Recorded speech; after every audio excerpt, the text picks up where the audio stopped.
Cross Question with Iain Dale. Hello, a very good evening and welcome back to Cross Question. We've had a bit of a pause for obvious reasons, but we are back and we will continue to be broadcasting Cross Question at 8 o'clock every Monday, Tuesday and Wednesday evening. And do remember, you can watch us on Global Play, and if you'd like to ask our panel a question, the number 0345 6060 973. And if you miss an episode, you can catch up on the Cross Question podcast or Global Play or the YouTube channel. Now, we have with us over the next hour Harriett Baldwin, Conservative MP for West Worcestershire. Sarah Olney is Liberal Democrat MP for Richmond Park and the party spokesperson for Treasury and Business and Industrial Strategy. Hazel Blears, former Labour MP and Cabinet Minister under Gordon Brown, who's now chair of the Cumbria Healthier Community Partnership. And Charles Moore, Lord Moore, columnist for the Daily Telegraph, its former editor and a non-affiliated peer.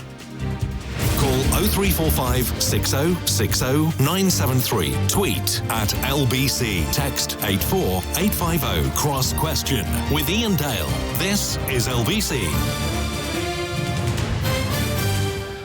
Before we go to the first question, Sarah Olney, I'm going to commiserate with you because I know what a blow it was to cancel the Liberal Democrat conference, which I'm sure non-Liberal Democrats really won't care. But it is that one opportunity for the year where people can get together.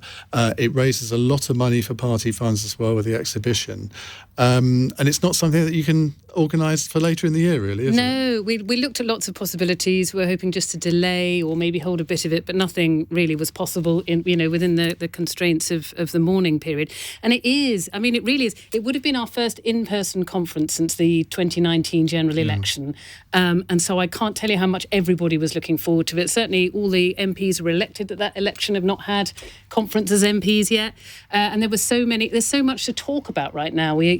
Post-COVID, with the situation in Ukraine, there are so many, we get together, we really talk about policy at our conference and we pass motions and it's a really, really involved and it's really important for activists and for members. So it's a massive blow, absolutely the right thing to do. I don't think anyone was in any doubt about that, but it is incredibly disappointing. And Charles, of course, you come from a Liberal family, don't you? Yes, I do. And I just want to sympathise with Sarah because I really cut my political teeth at the Liberal assemblies in the 1960s and early 70s. I was even a delegate a couple of times. Excellent. And I learnt two things from it. I think one is that how exciting politics can be, but secondly, I'm afraid that I didn't really want to be in the Liberal Party.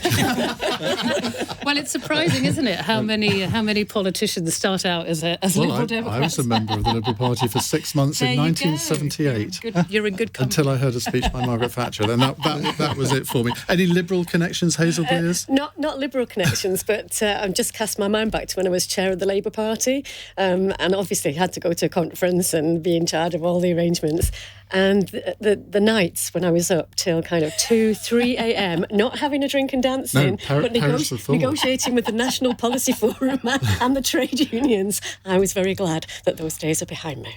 Any Liberal connections, Harriett? No, I was once on the receiving end of a Liberal Democrat target campaign, though, so we've all been that there. Did not endear me to the party, no. It worked for you, though.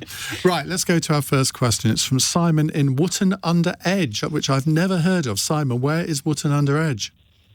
It's in Gloucestershire, Ian, very on the edge of the Cotswolds and very near where Prince Charles or King Charles now lives at Highgrove, which leads on to my question. Go on, then. Now that the official period of national mourning is over, is it finally appropriate and finally time to have a discussion about the future of the monarchy? Well, I have to say I've resisted that over the course of the last 10 days. I just didn't think it was appropriate on the radio, but I suspect it is now. Charles Moore, you're the nearest thing we've got to a constitutional historian here, so I'm going to go to you first. Well, I think it's, apart from periods of mourning, it's always a reasonable question to raise. But I think that there's no rush, and people won't think about this in a very rational way at this moment. And I think there's a danger of causing, even after the mourning is finished, an unnecessary offence. And it seems to me that what's very clear coming out of this period of mourning is the strength of feeling in favour of the monarchy from all classes and colours and ages. And that doesn't mean you shouldn't raise the question of republic if you believe in it. Of course you should. But I think let's take this calmly.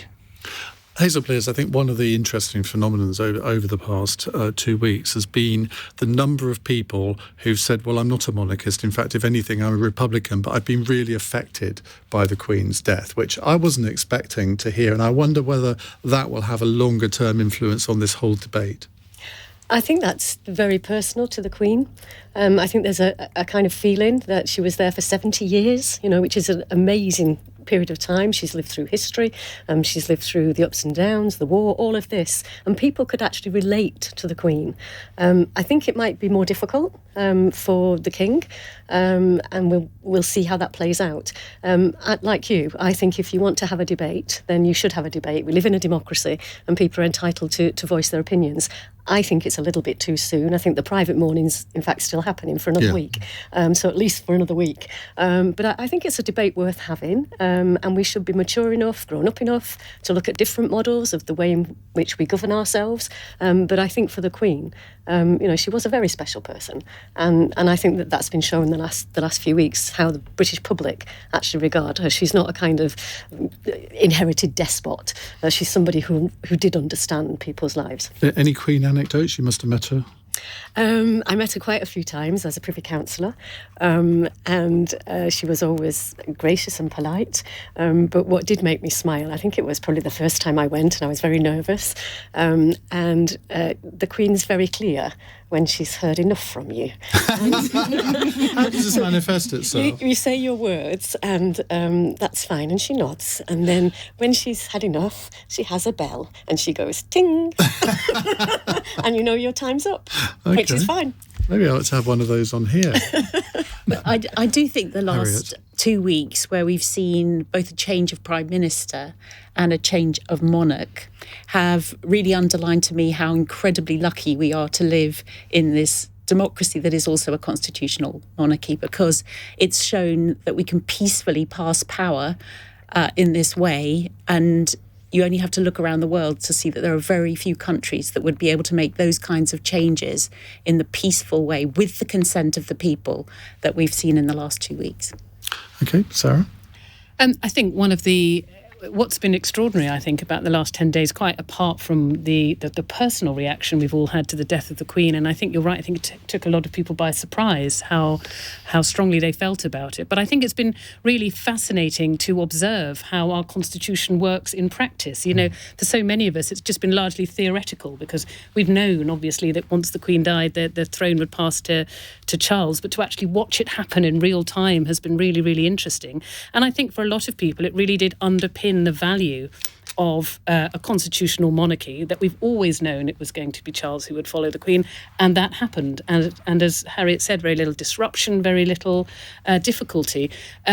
So I think probably we've all got a renewed understanding and a renewed appreciation of how well that works. But absolutely, we should be discussing whether that's still what we want, but I think the thing is, obviously, to as great an extent as possible, we want to take that away from the personalities. It's not about, is King Charles going to be a good king or not? It's about, is monarchy the right way to run our country, the right underpinning for our constitution? So I think maybe now is a difficult time to have that conversation, simply because we are looking at King Charles as a person and wondering what kind of monarch he's going to be, and maybe we do need to give him a bit of time to get his feet under the table, get the crown on his head, whatever it is he needs to do, but so that we can have that discussion without bringing the personalities into it. It is interesting, though, that the Australians and New Zealanders have both been talking about this. And the Australian Prime Minister is a Republican, the New Zealand Prime Minister is a Republican, and she was even talking about it,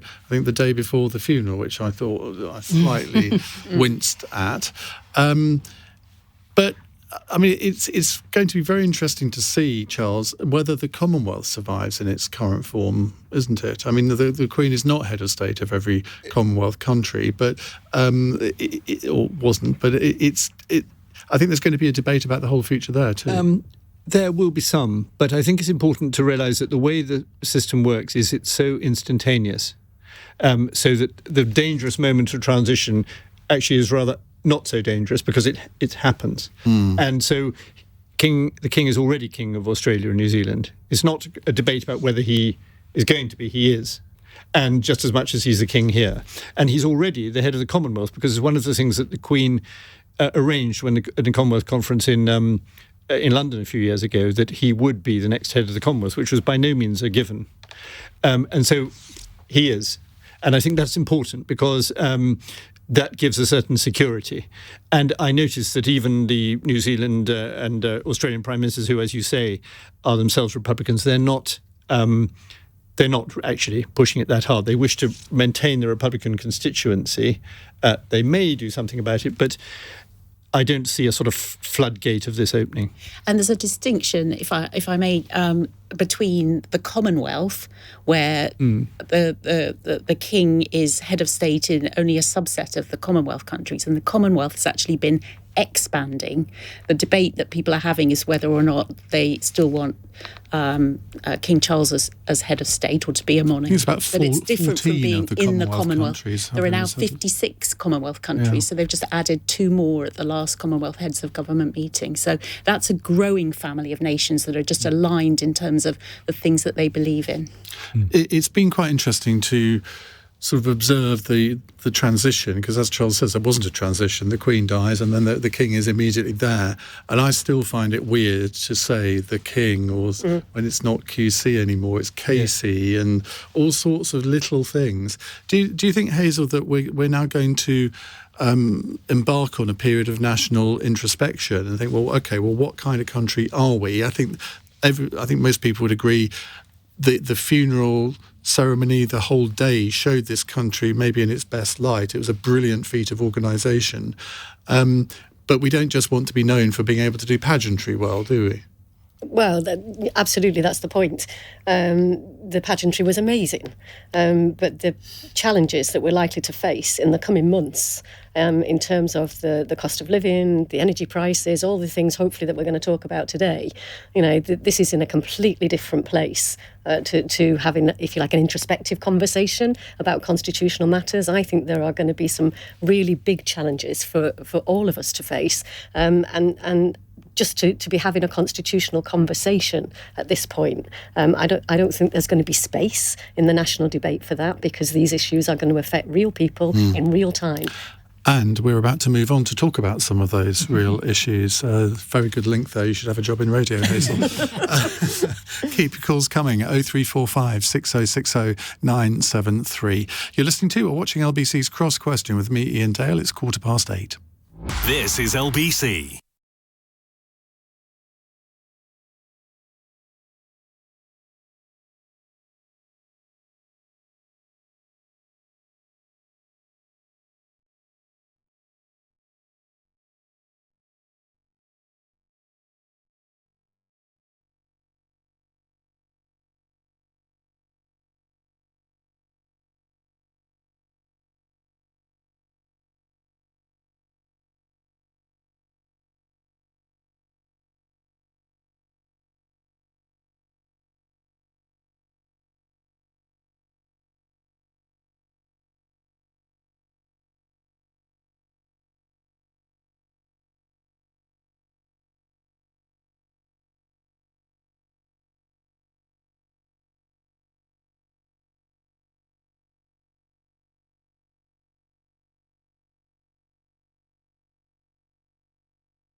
Cross Question with Iain Dale on LBC. Text 84850.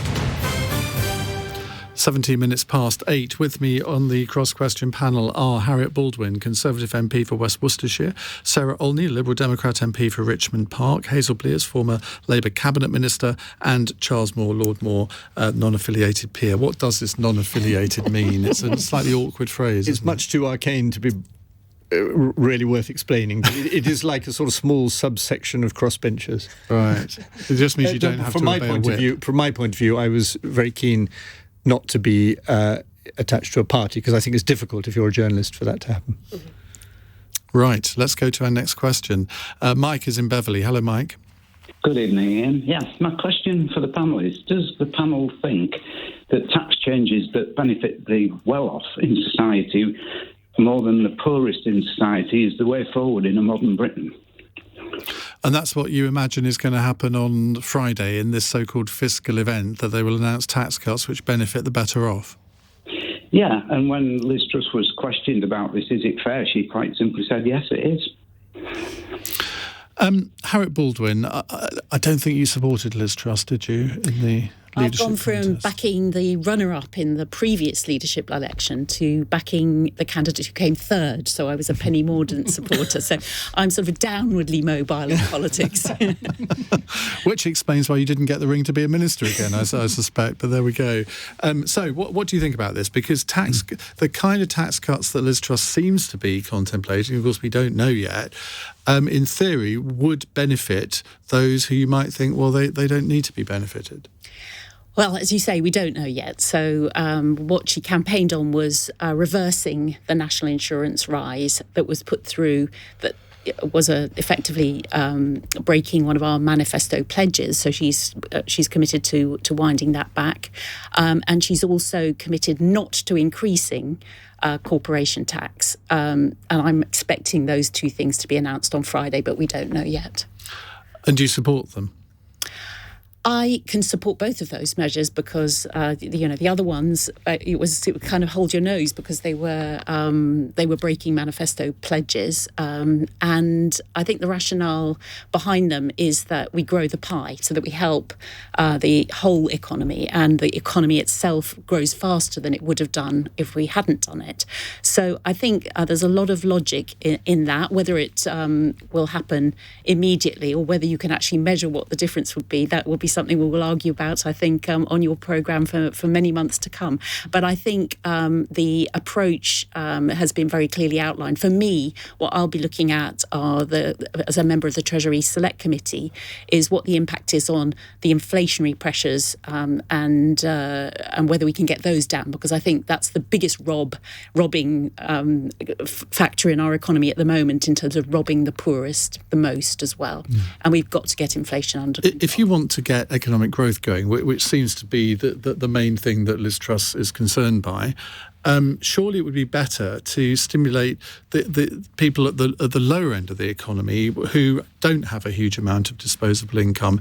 If you gave someone on universal credit the equivalent, I don't know, £2,000 or whatever, they would be spending that money in this country on things that wouldn't necessarily be inflationary. I think that's incredibly important too. And of course, there have already been a lot of those measures that have been announced. So I think it's going to be looking at what's already been announced, combined with what's going to be announced on Friday, which we're all speculating about, to see in the round what impact that has. But I completely agree with you that for those who don't have the capacity to earn anymore, for example, pensioners, that's going to be an important part of the segment of the economy to help that we get through this winter.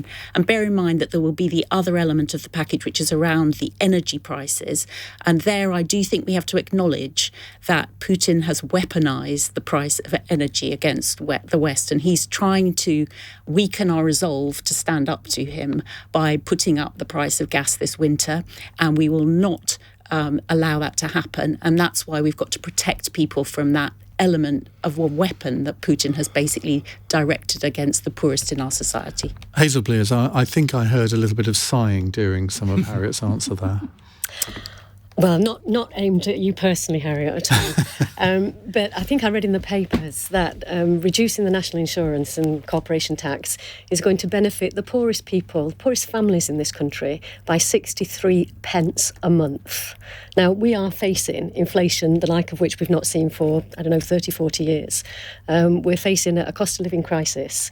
We're living in a country where not only does virtually every area now have a food bank. That wasn't happening when I was growing up, and I grew up in, not great circumstances. But now we're talking about warm hubs where we can heat places, communal places, so people can go and keep warm in the winter. We've got kind of a soup kitchen together with a place where you can huddle round a fire. We live in a 21st century, modern, industrialised country. What is going on? Sarah?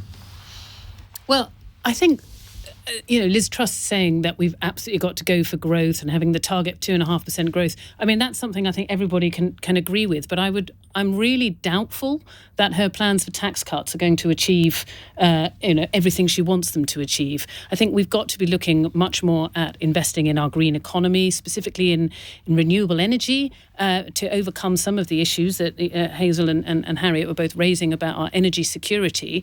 We need to be upskilling people to take on jobs in the green economy, and I think that can address a lot of what you were saying about the inequality, that actually we have got a really, really economically unequal society. And I think it was the Resolution Foundation in a report they published over the summer. And I haven't got the figures exactly in my mind, so I don't want to say in case I get it wrong, but the level of the standard of living of the poorest in our country is so much worse than the poorest in our European neighbours. That's something we've urgently got to address. And you're absolutely right to say if we make a difference at that level, that can make a much greater impact on growth overall than just benefiting the richest. So, I mean, we would support a cut in national insurance. We've been calling for that since the spring. I think we want to put money back in the pockets of households while times are really, really tough. We also need to see an increase in universal credit. We need to restore that £20 a week that they were getting during lockdown. But that's the sort of thing I just don't think, for example, that removing the cap on bankers' bonuses is going to do anything like as much for the economy as a whole, for the poorest in our society, as Liz Truss seems to think it will.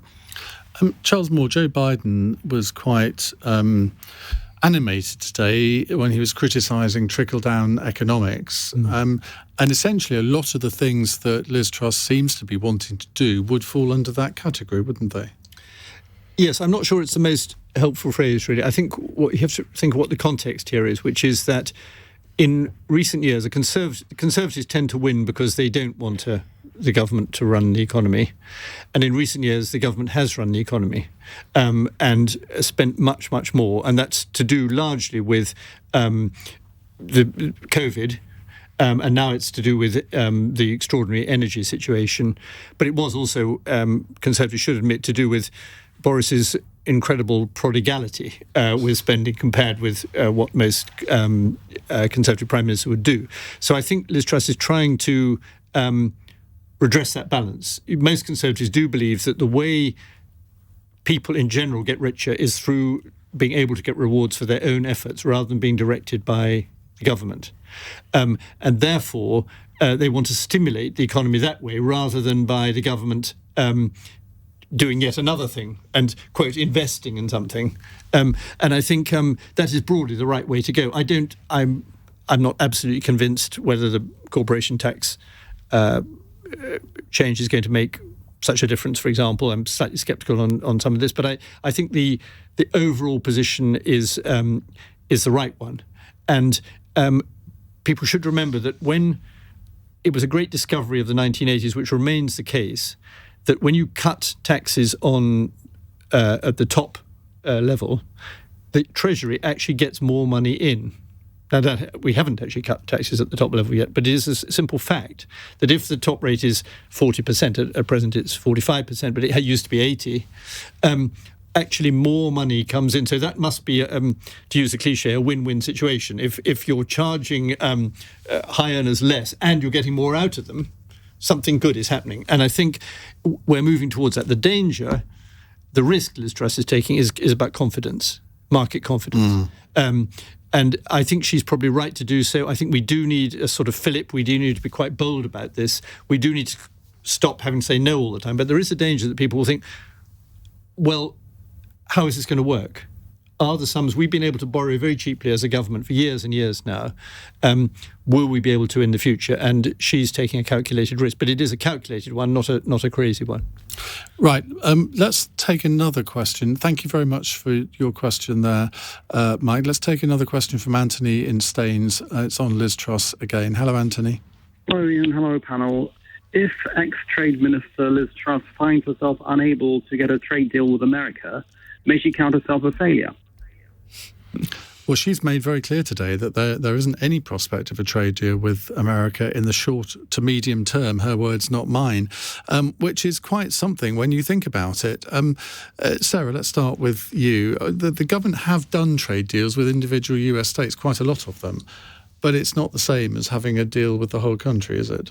No. I mean, I think what this is not some big announcement. Really, this is just a statement of reality that many people have known for a long time. Our interests and US interests in trade are fundamentally not aligned, and it was always going to be. Why do you say that? Because a sixth of our trade is with the US. I think the big sectors that America are looking, or the US are looking for to open up markets in, are agriculture and healthcare. And we have particular interests in protecting our domestic agriculture, particularly on things like welfare standards. And obviously, we want to protect our NHS. So that's why I say it's misaligned. I don't say that there's no opportunities there at all, but it was never going to be straightforward. And I think that's just the reality that Liz Truss is now, acknowledging, because I don't think the fundamentals have changed at all since 2016. But I do think it is a big worry, because what we are experiencing right now, I think, is some of the worst trade deficit we've had. I think I'm right in saying on record, and what that's doing to sterling, of course, is making inflation so much worse for everybody. We import a lot of food and fuel, and when sterling is weak, it makes everything more expensive. So that's becoming a real driver of inflation. So something has to be done to improve our current balance of trade. And I think in a way, it's positive that, as I say, we're recognising the reality of our trading position with the US. But it does raise the question, well, where are we going to? How are we going to improve our trade position? And I think that's very much an open question at the moment. Charles, this was always touted by people on the pro-Brexit side of the argument as one of the major Brexit gains, that we would be able to do trade deals not only with the United States but lots of other countries too. But it seems as though it's not going to happen with the United States. Now you can blame the Biden administration for not particularly being very keen on it as well. And then you have John Redwood, one of the arch Brexiteer, who says, well, we don't need trade deals with countries that we already trade successfully with. I don't remember him saying that in 2016. Maybe he did. Actually, I think John Redwood did say that, and I remember, I couldn't swear to that, but I remember Daniel Hannan, for example, saying that the idea that you have to have a trade deal to trade is a very sort of strange government-oriented idea. Basically, people trade. Trade deals can have advantages, they can have disadvantages, but there's tons of countries in the world we don't have trade deals. Most countries in the world we don't have trade deals. We trade with them. I don't think it's as major an issue either way as people imagine. So what were the benefits from Brexit if it wasn't to be able to do our own trade deals? Because that was the major one in the Leave campaign. No, I think that's wrong. It was that we would be in a position to trade competitively with the world, which is not the same thing. And in the membership of the European Union, we had no rights about our trade. We delegated whole of our trade to the European Commission, and therefore we weren't able to compete in our own terms. We had to, obviously that gets you mass power, a section of mass power, but it also makes you inflexible. And I think the trouble that we've been in since Brexit about this is largely to do with the fact that we haven't actually completed it. So we are still shadowing and we can see it very clearly in the extreme example of the Northern Ireland Protocol. We are sort of shadowing the EU structures which we've left. And they remain, to a large extent, in our law. Okay. And there's a lot more to be done. We have to diverge, and the whole concept of being in the European Union was to converge. And the Theresa May mistake was to try and let us be out, but still converge. We have to diverge. I'm going to ask Hazel and Harriett to answer it after the news. You've got a couple of minutes more to think about your incisive and brilliant answers. It's 8:31. Let's get the LBC News headlines from Lottie Morley. Vladimir Putin is expected to address the Russian people for the first time since his soldiers invaded Ukraine in February. There's speculation he could try to hold referendums in areas his soldiers are occupying and attempt to annex them. The Prime Minister says she's prepared to be unpopular as her Chancellor gets ready to give a mini-budget on Friday. Liz Truss says she doesn't accept that cutting taxes is unfair and insists her priority is growing the economy. And fresh rail strikes could cause major disruption for commuters heading to the London Marathon and the Tory party conference. The RMT and ASLEF unions have announced walkouts next Saturday, affecting 16 operating companies. LBC weather, outbreaks of rain pushing in from the west this evening and a low of 7 degrees. LBC.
Cross Question with Iain Dale on LBC.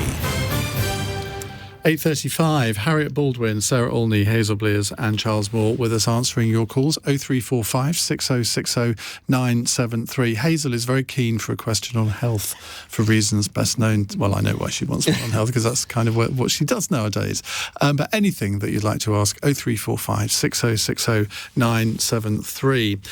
Now, we were in the middle of answering a question about Liz Truss and the trade deal with America. Now, Harriett Baldwin, you were a Treasury Minister, you were a Foreign Office Minister. It was always a key aim of the government to get a trade deal with America, and yet Liz Truss basically has been a defeat now. I think the US and the UK, we are very, very close allies. We are the biggest investors in each other's economies. There is an enormous trading relationship.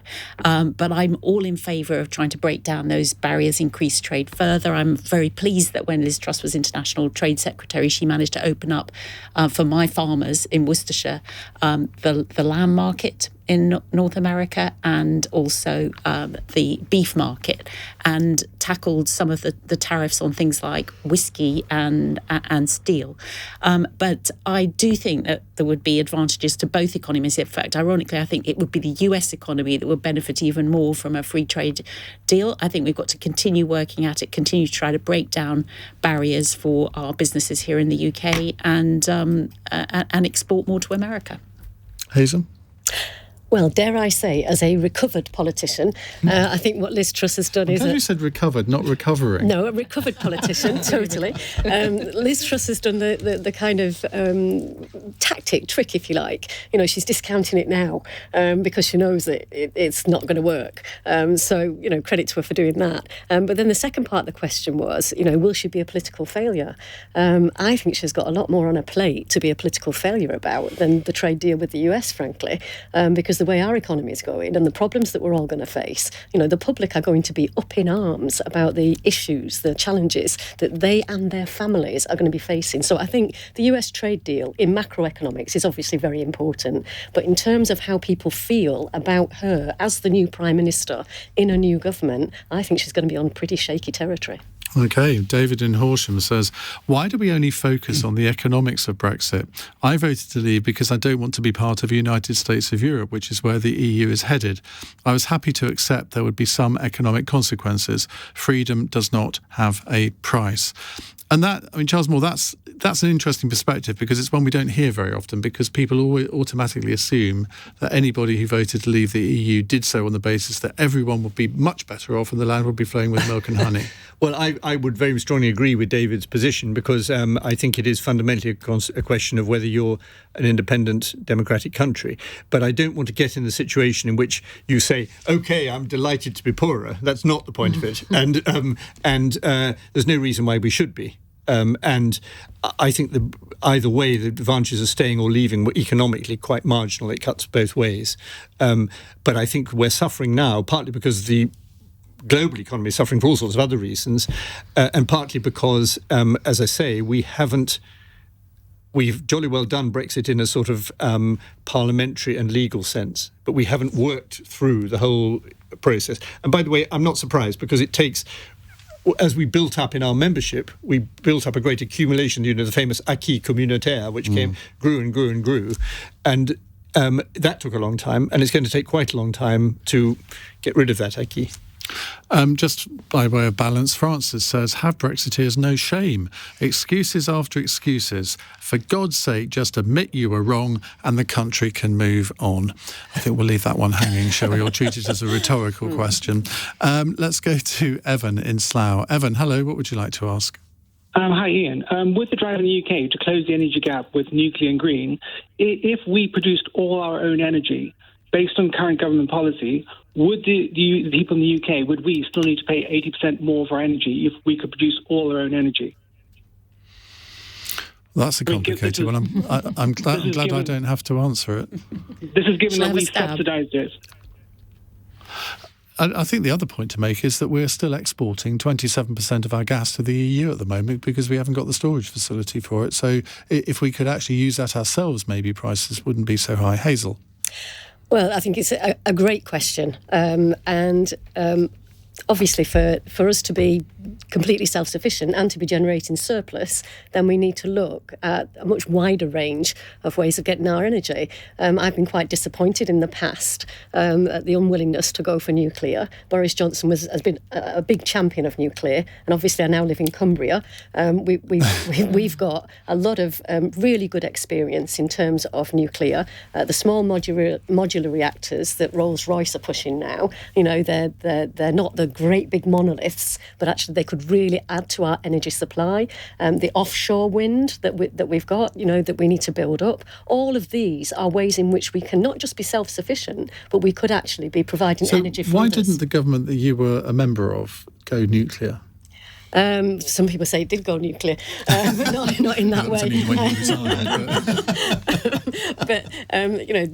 some time ago, and I think sometimes people were really frightened of the nuclear thing, because of its association with weaponry and all of those things. But actually, producing clean energy in a way that would really benefit this country, with the safety considerations, the Nuclear Decommissioning Authority, fantastic way of disposing, processing the products, that kind of thing. It's much, much safer now. And if you look at that balance between what energy is going to cost us and the way in which we could be self-sufficient and be exporting energy as well, I think the balance has changed in recent years. I suppose the point in my question was that if the Blair government in particular had commissioned nuclear power stations, they would be coming on stream now. And there was that whole period, and Cameron government was equally to blame as well, where virtually nothing was done. And some people did see the consequences of that. I've said on the programme before, Liam Fox, I remember in 2014, was banging on about energy security, and my eyes glazed over, but they shouldn't have done, because he was absolutely on the money. Do you not think that was a major error of the Blair and Brown governments? Well, I agree that people were too cautious about it, and it was perhaps because of the connotations around nuclear, and a lot of us were brought up in CND and the movement and all of that. But actually, if you looked at it properly, intellectually, the case for nuclear energy is very, very powerful indeed. And I do think that we could have gone further in providing not just this country with security, but the opportunity to export and increase our economy through it. Charles Moore, the French got ahead of us on this, didn't they? I think 75% of their energy needs at one point were coming from nuclear, not so much now. Why didn't we see the light? Well, I'm not sure that, I agree with Hazel about nuclear, but I'm not sure this is really the key point. I don't think that self-sufficiency in itself is automatically what you need. But what we are suffering now very much from is a problem of security and of vulnerability. When we had lots of North Sea gas, we perfectly properly sold most of it. We didn't make our prices much, much cheaper. We made a lot of money by selling it. So it's not that you have to provide all your own energy, but what you have to have is the right mix, and you have to have the right storage, and you have to have the right capacity. And we've neglected all of those things, whether it's nuclear, whether it's going much too fast, I think, on green measures. And I think net zero has done tremendous harm to this, because it's set a particular date for a particular achievement, which is unreal and doesn't reflect what's actually going on, and it's putting everyone's prices up. And so now, when actually we really do need the energy, 2 weeks ago, my coal merchant, I buy coal, and my coal merchant came and said, "Do you want some coal? Because I'm going to be banned from selling it from March next year." So I got in a whole load of several tons of coal into my cellar. And it seems to be quite ridiculous that you can't buy coal. And all the fossil fuels, apart from anything else, in terms of the in the supply, the regularity of supply, you have to have fossil fuels, because otherwise, because of the intermittency problem, and you should make use of what you've got. And we neglected all these things because we chased after the god of net zero, and also because we just lived for the day and energy prices were cheap and we weren't thinking ahead. And Putin spotted this, as Harriett was rightly pointed out, and he is trying to hold the whole of the Western world. Britain's not suffering the worst in this, by the way, by any means, to ransom on this. Luckily, he's overreached. He's making an absolute mess of Ukraine. And also, I think his threat, though it's very severe in the short term, is fundamentally empty. So we are going to come through this. I don't believe energy prices are going to go on rising as much as people think. They've been horrific rising recently, but I actually don't think it's going to go on. And when we face him down, as I think we are now doing, we will come out the other side. But I'm afraid we had a pretty good energy policy about energy mix about 20 years ago, and it's gone completely haywire. I'm going to ask for short answers from Sarah and Harriett. I don't know whether they'll be relieved for that or not. But Sarah.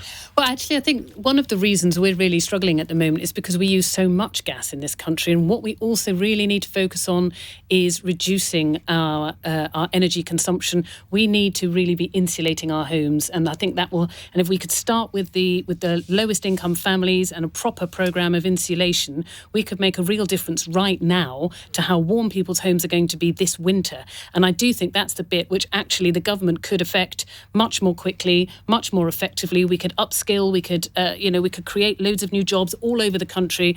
We really need to be insulating homes, and that's the other way we can really address the amount of power and energy that we're all using. Harriett, shouldn't there be public information adverts now, sort of saying, well, look, this is how you can reduce your energy usage? They're happening in Scandinavian countries. I saw one the other day. It was actually quite funny, but very informative. And there were things that I thought, oh, I've never thought of doing that. But we've seen nothing. On the telly, you mean, or on the radio? Yeah. I think you're talking your radio, book there, obviously. aren't you? Because there is quite a lot of good information out there on different websites, the energy savings trusts and things like that. But I'm actually going to slightly disagree with Charles's point, because I do think that we need to move past coal. I think that wind, which on certain days generates over half of the electricity in the United Kingdom, that's a good thing. I think obviously not every day is windy though, so we clearly do need to do what Hazel's advocated so strongly, which is have more nuclear baseload. But we can do this. We've just got to get through this really tough winter ahead, where Putin has really weaponised the gas price globally against the Western democracies. Shall I give you an energy saving tip? Okay. Now, when we go away on holiday or we go away for the weekend, you switch all your house lights off, don't you? How many of you switch off your Wi-Fi? Ooh, yeah, good point. I've forgotten the password. Yeah. Well, I don't know how much that would save, but if we all did it, it would save a bit, I would have thought. Anyway, I always like to give some good public information out on this programme. It's 8:47. This is LBC.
Cross Question with Iain Dale on LBC. 10 to 9 on LBC. Harriett Baldwin is here, Sarah Olney, Hazel Blears and Charles Moore taking your calls. We've got a text question now from June in Barnsley. Doctors are saying 16 million people could be left without a local GP in 10 years. The NHS is crumbling, but it keeps getting more and more funding. So why is it going so wrong? Hazel Blears, your moment has come. Well, it is really, really struggling at the moment. And I think it's a fairly simple diagnosis, if I dare say. I think we need to move from treatment to prevention. And I say that as a former public health minister, when I was absolutely trying to change this system.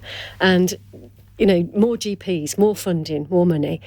the really important thing is that we try and give people some control over their own health, because you know your body better often than professionals necessarily will do. But at the moment, people have very little tools really to tackle some of this. And so if we want to prevent ill health, we need to get ahead of the curve and not simply wait for the treatment down the line. That means people need to know what is going wrong with them, whether it's mental health, physical health, the problems around obesity, excess alcohol consumption, all of these things. And up in Cumbria now, I think we've got a revolutionary blueprint for how we shift this system into prevention.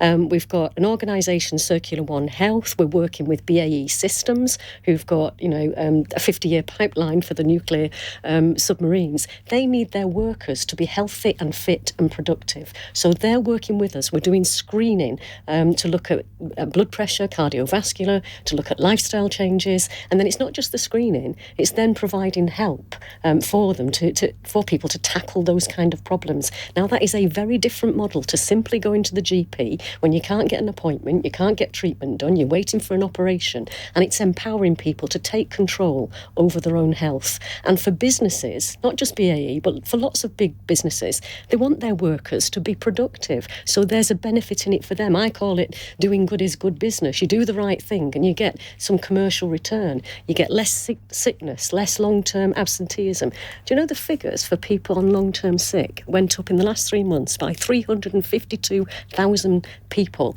That's more than in the last 30 years. So it looks as if the unemployment figures are coming down. It's not that. People are not in work. They've gone off on long-term sickness. And so much of it is mental health and lifestyle changes. So unless we get ahead of that curve, start helping people to cope with this themselves, with some professional help, all we'll be doing is funneling more money, just as June said, into a system that isn't working. And people are having to wait for treatment all the time, getting worse and worse and getting more expensive to treat, because the longer you let it go on, you've then got to have acute and critical care, and that's hugely expensive. Well, that sounds all very well and good, but where does individual responsibility come into this? I mean, you say that we all know our own bodies better than anybody else, and I think that is true. And most of us, if we're honest with ourselves, we also know what needs to be done to make our bodies more healthy. And yet we kind of sort of farm that out to somebody else to make a decision. So you go and see a doctor who says, well, you need to do this. And you think, well, actually, I already knew that, but I haven't done anything about it. It's exactly my point. If you've had screening and you've got the numbers and you know what your blood pressure is and you know how much alcohol you're drinking and everything else, then it's your responsibility, with the help of professionals maybe, but your responsibility to yourself, to your family, to your community, to do something about it. And again, we don't make it easy for people, do we, to change their lifestyle? So we've got to be able to have that support and backup. But for me, it's always been this. Public health is moving from a medical model to a social model. We want to have world-class social prescribing. So instead of getting the tablets, you perhaps go on a walk, you meet other people, you tackle loneliness and isolation. World-class social prescribing in the arts, in sport, in nature can do more to give people a sense of health and well-being than many of the tablets and prescriptions that we dispense, and it's cheaper. Harriett Baldwin. Well, I think the picture that Hazel paints is very persuasive. I'm sitting here thinking I'm not quite sure how we actually deliver that on the ground in West Worcestershire, so I shall be following with interest what you do up in Cumbria. I think that, what my constituents are concerned about is how difficult it is to get into primary care, to see their GP. I think many of my constituents are sitting on long-term waiting lists, and we've got to do more to increased capacity of the system to deal with that waiting list. And recently I was pleased that in my local hospital, where ambulance queues have been a massive issue, they've reorganised things in a way that does, touch wood, seem to be working over the last 2 weeks. And I was pleased to see that the new Health Secretary, Therese Coffey, has put ambulance waits at really the top of her priority list, because that has been really clogging the system from people who haven't followed Hazel's advice. When I've been to A&E on a Saturday night, I've been absolutely stunned stunned and shocked by seeing how much of it is alcohol related, actually. So if it works, do let us know, Hazel, because it sounds like a good vision. Sounds like a new job for your constituent, Jackie Smith. She could be Hazel's equivalent, and I think she's got enough jobs. I think she does Birmingham, doesn't she? Yeah. Charles. Yeah.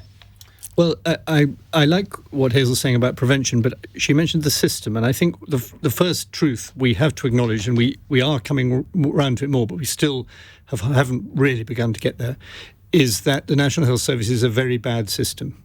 And it's fundamentally always has been a very bad system, and it's got worse. And the reason for this is that it's what economists call, it suffers from what economists call producer capture. That's to say, it's designed by the bureaucrats and the people who run it, and it suits their convenience. I don't mean that they're bad or not hard-working people, but that's the type of system it is. It's a top-down system which offers no real choice to the patient. And this, we've been bugged by this problem for years because people say the alternative is, Wild West of the United States. Not the relevant comparison. We need proper studies of the health services in all civilized countries. And if we are the envy of the world, which we constantly say we are, why does no other Western system have a health service like ours except for Canada? Why are they all quite differently based? Often they're based on insurance things through, Hazel was talking about employers. They can be, in Australia, for example, they come through your employment. It provides most of your medical treatment. We are primitive and out of date, and therefore every time you encounter the system, and I'm afraid I've encountered a great deal with 3 generations of my family in the last 2 years, absolutely lamentable, not at pure medicine, but at looking after the patient, at connecting things up, at listening to what people are saying, at making sure the appointments kept, at keeping the records straight, moving people from one hospital to another at the right moment, all that sort of thing. It's terrible. And every scene in an accident emergency every day is a disgrace. And it doesn't have to be like that. It's to do with... You say that, and of course we all look at it from our own personal point of view. My experience when I fell off the stage in Buxton for the local A&E in Macclesfield was absolutely superb. It was nothing like Casualty on television at all. They were very calm, not rushing around, great care and attention. I couldn't have a single complaint. Of course, there are marvellous staff in almost all these places, and of course, as a celebrity, and you might have got favoured treatment. Surely not. I'm not a celebrity, I didn't. But no, I mean, honestly, I've seen so often this problem, and it's often on things which don't seem very important in themselves, but when you accumulate it, particularly, say, for an old person, the whole of their lives, often when they're in their 80s, is dominated by, am I going to get this treatment? When am I going to get it? Why has the X-rays disappeared? All these type of questions. And this is not because of the negligence of individuals. It's to do with a systemic failure to run a proper system. And we should have a massive study, comparative study of the places that work better. Sweden, Germany, Australia, Netherlands, all sorts of them. And we can get something out of that. Okay. But we have to destroy the sort of false god of the beauty of the National Health Service. Sarah?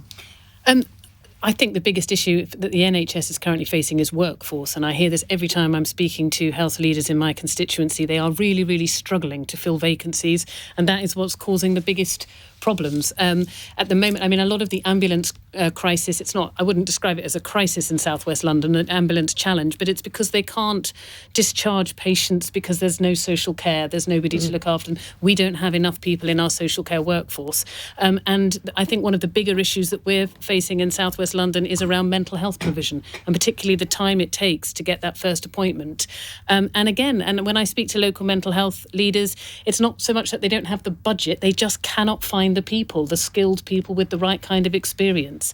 So I'm not surprised at £9.50 an hour for a social care worker. Well, exactly, because they can get better jobs doing warehouse or retail or hospitality. Why would you do social care if you can earn better elsewhere? So I think workforce is the huge issue that we really, really do need to address. And I think the money's there. It's training, it's bringing people in, it's making it an attractive career for people, which I think is one of the main things. That workforce, I think, is the number one issue in the NHS at the moment. Right, final question from Lucy in Portsmouth. Holly and Phil. Charles, are you familiar with Holly and Phil? I'm wondering. Holly Willoughby and Philip Schofield from this morning have come under serious fire for, quotes, jumping the queue for the Queen. Actually, they did nothing of the sort, but anyway. Only in the UK could that be treated as such a crime. Which other British traits have been on show in the last 10 days? 20 seconds from each of you, starting with you, Harriett. Well, I think what stuck with me was the amazing military bands, and the military marching was just outstanding. Bagpipe sticks in my mind. There was a lot of them yesterday, Charles. Well, I'd say an extraordinary thing, which is classlessness. When I watch these enormous queues, it's everybody. It's absolutely every type of person that you can see in this country, and some of them not from this country. It's most end of generation, everything. It's the most remarkable thing. We had Frank phone in last night, a 96-year-old born within a week of the Queen, who was at the Lion State of King George V and queued up for 8 hours to see Her Majesty. And I said to him, I think you're probably the only person in this country that can say that they've done that. And Nick Soames came on later and paid a massive tribute to Frank. It was just a magical moment. Sarah? I think probably doing some of the pageantry and with such a straight face. I mean, some of it, some of the outfits that people are wearing and the breaking of the stick and all of this, and it's all terribly solemn. I mean, it was incredible. I really enjoyed watching it. I must admit, I wasn't prepared for the breaking of the stick, but Hazel? Well, my dad Arthur is not a bit like Frank. He's 93 and he's a confirmed Republican. But he has enjoyed watching the pageantry, I think, during this week. But I think the thing that stood out for me is it did feel like people were more equal. Everybody had to queue up. Everybody had to do their bit. And there is something about the British people about once you get us all together, the barriers kind of come down between us, whether it's class background or whatever, I don't know. And they were like, well, we're all in it together. And that was a lovely, warm feeling for me. Harriett Baldwin, Sarah Olney, Hazel Blears and Charles Moore, thank you all very much for joining us on Cross Question this evening. We'll be back with another edition tomorrow. Coming up in a moment, I'm going to ask you, would you like a 4-day week? It's 9:02.